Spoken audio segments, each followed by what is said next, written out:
Southwest Flight 2504 inbound from Omaha on descent to Midway, just 50 feet from the runway, forced to pull up as a business jet heading for Knoxville taxis right in front.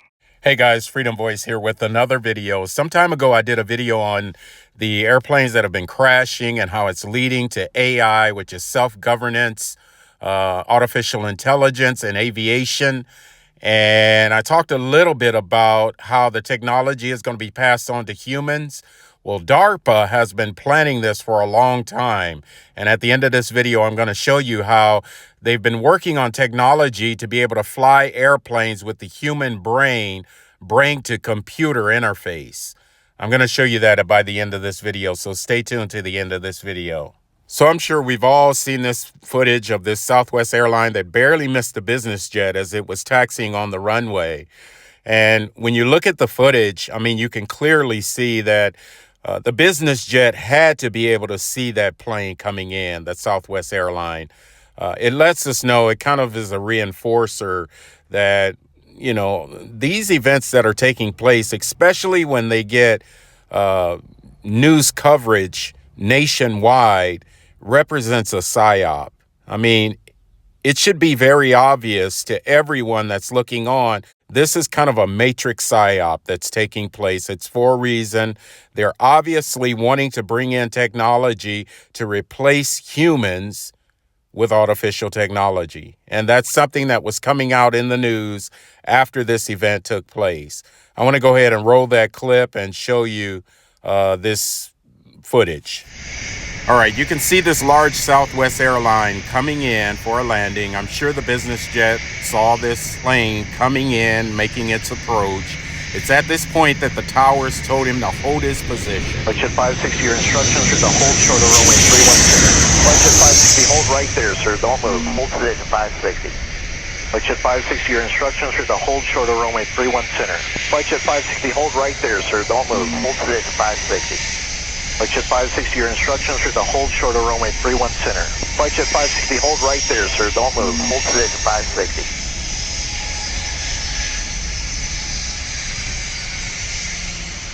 You know, these pilots fly these airplanes every day. They fly in these airports every day, and I'm sure they know what to look for. They're obviously pushing for technology, and this represents a psyop. Notice what they were saying shortly after this incident happened. At some point, our luck's going to give out. But ABC aviation specialist Steve Ganyard says available technology can help. The FAA needs to increase its funding and increase deployment of the kinds of capabilities and technologies that will prevent these kinds of incidents from happening again. Keep in mind, guys, if this had to do with just upgrading computers and internet signals, FAA would just go ahead and make the upgrade, and no one would know anything about it. But the fact that they're announcing it on the news suggests that the technology goes far deeper than what meets the eye. Once again, we see that human error may have played a role, whether it was in the cockpit or in the control tower, but it's becoming the most dangerous place for aviation, and that is on the ground. I'm sure you remember the Toronto jet that landed and flipped over on its head. And according to FAA, this represents human error. It represents human error in the cockpit, or it represents human error in the air traffic towers. Come on, guys. I mean, we've got eyes. We can see. And now they're saying this. The FAA needs to increase its funding and increase deployment of the kinds of capabilities and technologies that will prevent these kinds of incidents from happening again. Rhiannon Alley, ABC News, New York. And then shortly after that, you remember the business jet that landed on the expressway in front of cars in Minneapolis, Minnesota. I mean, a business plane just simply touched down on the expressway. All right, here we go. Next up, more incredible video. Check this out. This time it's from Minneapolis, where a pilot had to make an emergency landing on a highway. You just saw it there. Traffic cameras capture the moment as it happened on Wednesday night. Oh my gosh, you can see the single engine plane squeezing onto a 3-lane highway. The plane did hit one car, but fortunately no one was hurt. At some point, our luck's going to give out. But ABC aviation specialist Steve Ganyard says available technology can help. Available technology can help. Available technology can help. The FAA needs to increase its funding and increase deployment of the kinds of capabilities and technologies that will prevent these kinds of incidents from happening again. All right, guys. So I would ask the question, what type of technology do you think they're referring to? Do you think they're just referring to upgrading computers? Maybe the internet signal? Maybe they're just referring to the Starlink contract that Elon Musk just picked up from FAA. You think that's the technology that they're referring to? Guys, it goes far deeper than just technology and air traffic towers. The technology that they're referring to is technology that DARPA has been working on for years and has perfected it. And it has to do with brain-to-computer interfaces for each and every person, not just brain-to-computer interfaces, but the ability to be able to read and write to the human brain. In the book of Daniel, chapter 1, verses 1 through 7, we find the story of ancient Israel and how they were led into captivity in Babylon under Nebuchadnezzar. This story represents exactly where we're headed here in America. The Bible reads, in the 3rd year of the reign of Jehoiakim, king of Judah, came Nebuchadnezzar, king of Babylon, unto Jerusalem and besieged it. That word besiege means brought it into captivity or led it into captivity. In verse 2, it says, and the Lord gave Jehoiakim, king of Judah, into his hands with part of the vessels of the house of God, which he carried into the land of Shinar to the house of his gods. And he brought the vessels into the treasure house of his God. You'll notice here Jehoiakim representing the king over Judah, and Judah representing the people of God and how they were led into captivity. In verse 3, it says that Judah represented children in whom was no blemish, but well-favored and skillful in wisdom, cunning in knowledge and understanding science, and such as had ability in them to stand in the king's palace, and whom they might teach the learning of the tongue of the Chaldeans. So this learning of the tongue of the Chaldeans represents a type of intelligence, and I would refer to it as their artificial intelligence. This was something that was sort of planned by Nebuchadnezzar many years ahead of time, and he sort of led everyone to kind of undergo this type of education before they can actually come to the courts of Babylon and live. Now, it wasn't just their education that Nebuchadnezzar wanted to change. It was also their lifestyle, their diet, their health. He wanted control of their education and their health. And that was for obvious reasons, because he understood that health played an important role to health, not only physically, but mentally. He wanted to have full control of their mental health. Again, guys, I share this information sort of as a warning, kind of a beacon of warning, just letting us know exactly where we're headed. Time magazine came out with an edition entitled Planet of the Year, Earth, Bringing AI Everywhere. So their goal is to bring AI everywhere around the globe. So you know that this is just not the United States, but in fact, it's the World Economic Forum agenda. They want everybody to have a digital ID, and they want that digital ID to be connected to your healthcare, your finances, your food, everything, including transportation, social media, you name it. So when you see planes falling out of the sky and FAA saying that we need to deploy technology that will enable us to have safer air traffic control, you know that they're really pushing for a digital ID for everyone. Elon Musk tweeted just a month ago that the Verizon system is not working and so is putting air travelers at risk. You can see that tweet back in February 24, 2025. Garnering 1.5 million views. What is he suggesting? Well, it's very obvious that Elon Musk is pushing Starlink. And so as a result, Starlink receives a $2.4 billion contract to overhaul air traffic control communication. You see, Elon Musk has been working on this since 2017. Here's a news report that came out March 27th, 2017, where it featured Elon Musk launches Neuralink. And Neuralink is a venture to merge the human brain with AI. Now, again, Neuralink is definitely connected to Starlink, And so you can see that they have the first phase of this deployment of technology already in place with Starlink. Starlink receiving the $2.4 billion contract represents the first phase towards the ultimate goal of connecting the human brain with artificial intelligence. And so their goal is to connect the human brain with artificial intelligence. And that is the reason why Elon Musk said not too long ago that your smartphone will soon become obsolete. BCI, like Neuralink, are the way forward. And BCI means brain-computer interface. Now, some of you might be asking, what is a brain-computer interface? Well, if you Google that term, you'll find things like this.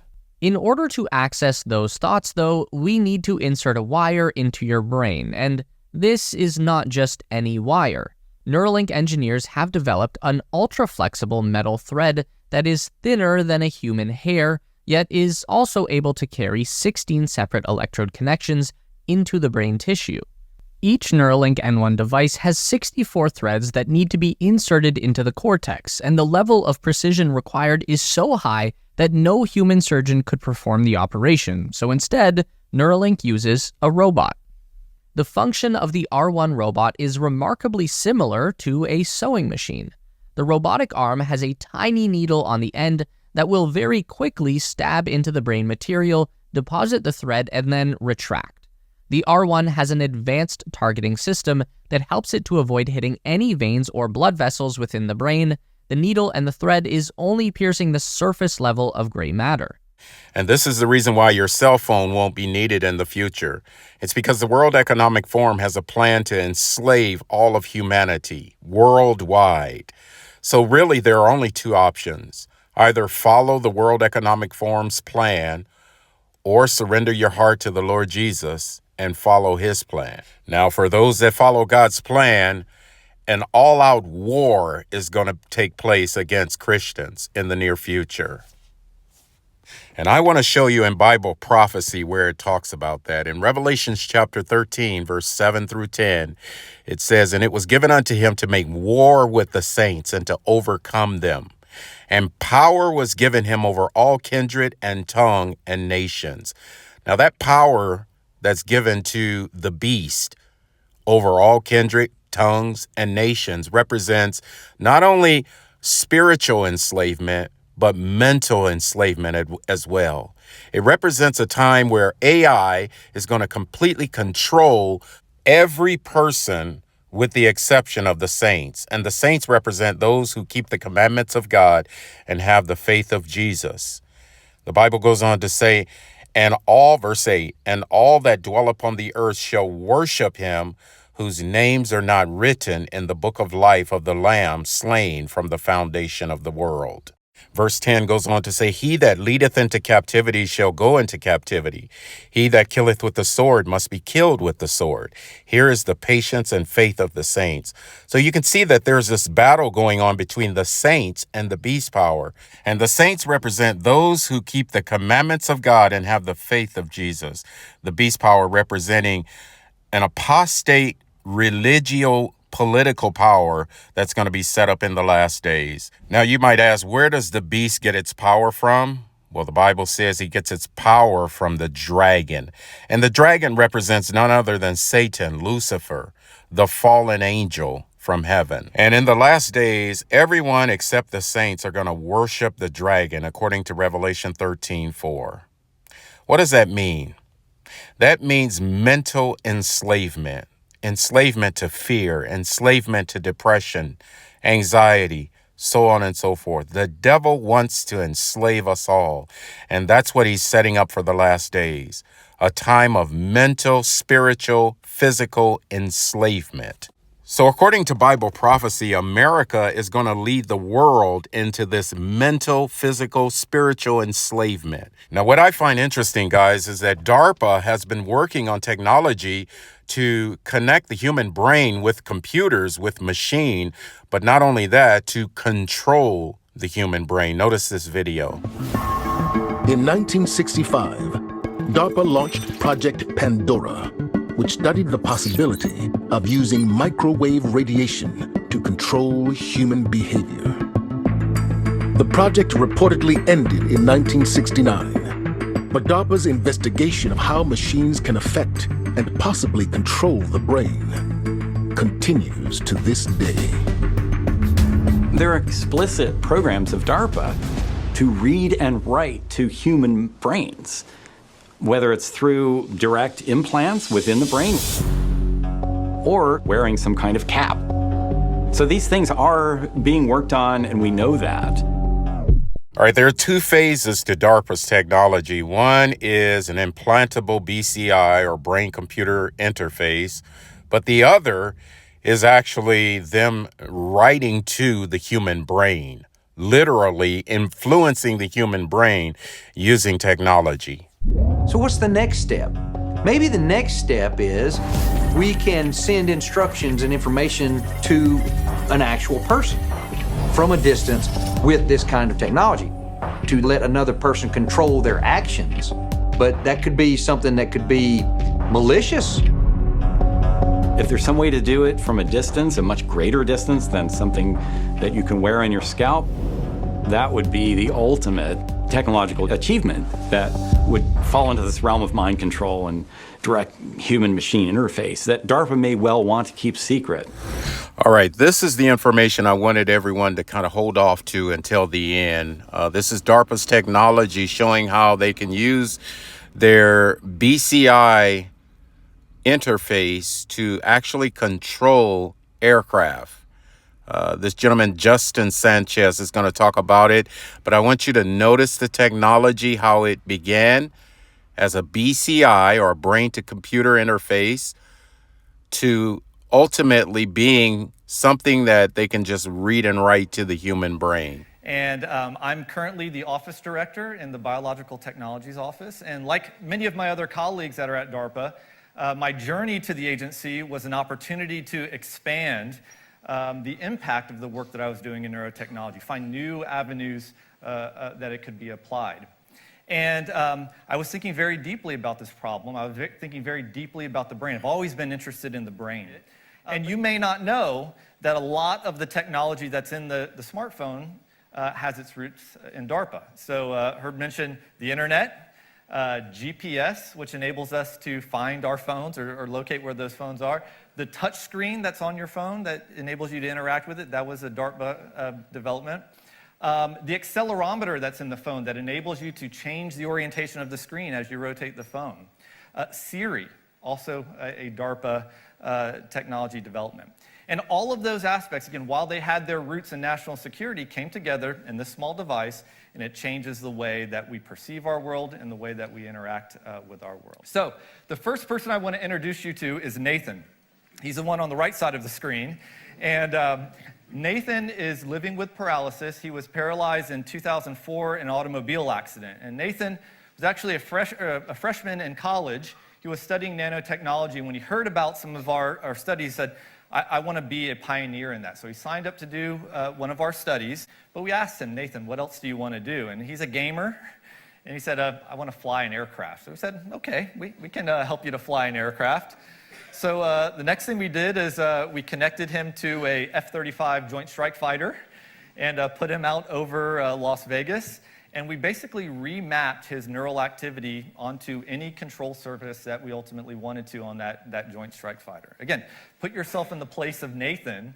Think about how you're locked in this wheelchair, and then think about your ability to actually control this aircraft, change your perspective of the world, and see it in a very different way. And I think that he sees Las Vegas in a very different way now that he's able to fly over. And Nathan started having a lot of fun with this, and at the very end of this run, he's like, I'm just going to do a barrel roll here, and did a barrel roll in the aircraft. And it just kind of shows you the creativity that a person like Nathan with a direct neural interface, what they can ultimately do. So in summary, technology is being developed by DARPA to be able to connect the brain with machine or computers. And that technology is being forced on Americans by way of the psyops that are taking place with all of these airplanes falling out of the sky, airplanes catching fire, airplanes flipping over on their head, and all of this that we're seeing by way of accidents in air traffic control. And again, FAA is calling for technology so that it can make the air travel safer. And that technology that they're referring to is not just upgrading computers or internet service. That technology has to do with brain to computer interfaces that will be placed in everyone, but particularly AI that will control air traffic towers or air traffic controllers. That AI infrastructure is already in place. We see it advertised not only on the internet, but we see it in books and magazines everywhere. The only thing that's lacking is connecting humans by way of BCI, and then ultimately by way of DARPA rolling out technology where they can actually influence the human brain at will. Anyone, anywhere, at will, remotely. DARPA is developing the technology to be able to influence the human brain or control the human brain or the mind remotely using technology. And that technology is said to be designed to keep us safe, to keep Americans safe. But what it's really doing is it's enslaving humanity, not only in America, but worldwide. And right now at this hour, there are individuals called targeted individuals that are being experimented on using mind controlling technology.